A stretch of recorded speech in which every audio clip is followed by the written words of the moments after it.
बचत योजना बाल निर्माण कहानी के अंतर्गत अवंती और कनु दोनों सहेलियां थीं। दोनों के घर पास पास में थे। बचपन से ही दोनों साथ साथ पढ़ी और खेली थीं। उनकी बचपन की मित्रता अभी तक वैसी ही बनी हुई थी। पढ़ने में दोनों ही होशियार थीं, अतएव पढ़ाई लिखाई में भी एक दूसरे का साथ देती थी। कनु थोड़ी अभिमानी अहंकारी थी। वह खुले हाथ से पैसा खर्च करती। अवंती और कनु के घर से जेब खर्च के लिए बराबर पैसे मिलते थे। अवंती तो आधे पैसे खर्च करती और आधे बैंक में डाल देती। उसने बैंक में पासबुक भी खुलवा रखी थी। बैंक अधिकारी प्रति मास आकर उससे बचत के पैसे ले जाता था। कनु अवंती के इस बचत योजना का बड़ा मजाक बनाती। वह कहा करती थी, रुपए हमें बचाने के लिए नहीं, आराम से रहने और खर्च करने के लिए मिलते हैं। ये प्रसाधन सामग्री, नए नए वस्त्र, आभूषण आदि खरीदती रहती। फिर भी वह कॉलेज में नई नई वस्तुओं का प्रदर्शन कर अपनी सहेलियों पर रौब डालती रहती। यही नहीं, चाय पानी पर भी खर्च कर देती थी। सब यही समझते थे, यह बहुत अच्छे संपन्न घर की लड़की है। समूह की छात्राएं कनु के मुंह पर उसकी प्रशंसा करती, परंतु अवंती को उसकी यह फिजूल खर्ची बिल्कुल भी अच्छी नहीं लगती थी। उसकी ही भांति कनु भी मध्यम वर्गीय परिवार की लड़की थी।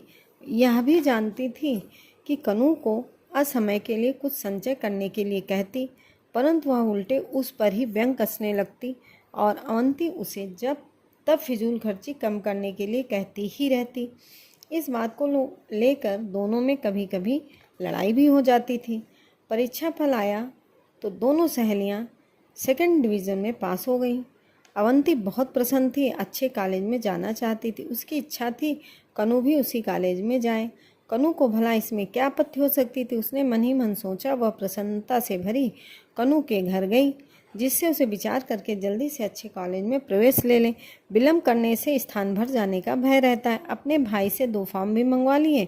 सेठ मनोहर लाल कॉलेज नगर का सबसे अच्छा कॉलेज उस समय का माना जाता था। अवंती ने कनु को बधाई दी और फॉर्म उसके आगे रख दिया। पिताजी से पूछकर जल्दी से इसे भर लो, कल हम दोनों ही एडमिशन ले लेंगे, उसने उत्साह से कहा। पर कनु ने फॉर्म को हाथ नहीं लगाया और गुमसुम सी बैठी रही। अवंती ने अधिक आग्रह किया तो उसकी आंखों से टप टप आंसू गिरने लगे। अरे क्या बात हो गई? अवंती ने आश्चर्यचकित होकर पूछा। इस वर्ष तो मैं नहीं पढ़ पाऊंगी, उसने रोते हुए कहा। क्यों? अवंती पूछने लगी। उसकी समझ में बात नहीं आ रही थी। कनु ने रोते हुए कहा, पिताजी इस वर्ष कॉलेज में एडमिशन दिलाने में मना कर रहे हैं। कारण है कि भाई का इंजीनियरिंग में एडमिशन हुआ है और उसके लिए ज़्यादा पैसे की ज़रूरत थी और पिताजी के पास पैसे नहीं हैं। साथ ही 2-3 महीने घर का काम भी करना पड़ेगा क्योंकि माँ का ऑपरेशन हो रहा है। अरे बस इतनी सी बात के लिए तुम रो रही हो? अवंती ने उसकी पीठ को थपथपाते हुए कहा। तुम इसे इतनी सी बात कह रही हो, मुझे अपना भविष्य अंधकार सा दिखाई दे रहा है, कनु कहने लगी। अरे रोना बंद करो, मेरी बात तो तुम ध्यान से सुनो। तुम तो जानती ही हो, बचपन से मैं अपने बचत खाते में हर महीने कुछ न कुछ जमा करती हूँ। इसमें अब तक मेरे कई हजार रुपए हो गए हैं। तुम बिल्कुल चिंता मत करो, जितने भी रुपए चाहिए एडमिशन के लिए ले लो और उसे अपना खर्च भी करती रहना बीच बीच में। रुपए वापस करने में भी कोई जल्दी नहीं, आराम से लौटा देना। रही माँ के ऑपरेशन के बाद घर में काम करने की, तो तुम 2-3 महीने स्कूल मत जाना कॉलेज, और हम तुम्हें बता दिया करेंगे। लेकिन पिताजी से पूछ लो। तुम पिताजी को फीस किताब आदि के खर्चे के विषय में भी समझा दो। यह भी बता देना कि घर का कामकाज भी करने के बाद हम पढ़ लिया करेंगे। कनु अवंती की आर्थिक सहायता लेने के लिए तैयार तो नहीं थी, लेकिन उसके बहुत समझाने पर उसे मानना पड़ा। अवंती के जाने पर उसे बहुत पश्चाताप हुआ।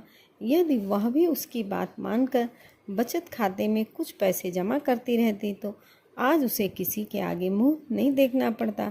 पिताजी को कनु ने सारी बातें समझा दी। अंततः कॉलेज भेजने के लिए तैयार कर लिया। इस घटना ने उसका स्वभाव भी बदल दिया। अब उसने फिजूल खर्ची बंद कर दी। घर की स्थिति ठीक होने पर जेब खर्च जब भी उसे मिलने लगा तो उसने सोच लिया कि अब मैं बचत करूंगी। ऐसा उसने दृढ़ निश्चय किया। धन्यवाद।